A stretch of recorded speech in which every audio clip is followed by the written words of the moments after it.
Test 6, Window 4, is 1-inch insulated glass made of two 1/4-inch thermally tempered lights with a 1/2-inch air gap and no protective film.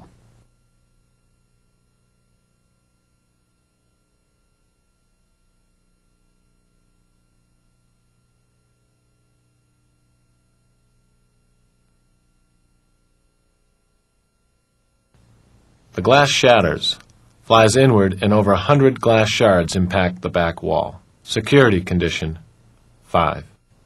Test 6, Window 3, is 1-inch insulated glass, two 1/4-inch thermally tempered lights with a 1/2-inch air gap between them. 3M Ultra 600 film and a 4-sided batten bar are applied.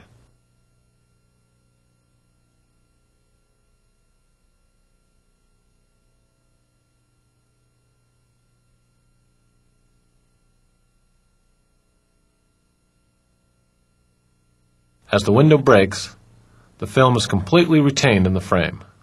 No glass lands inside the structure. Security condition 2.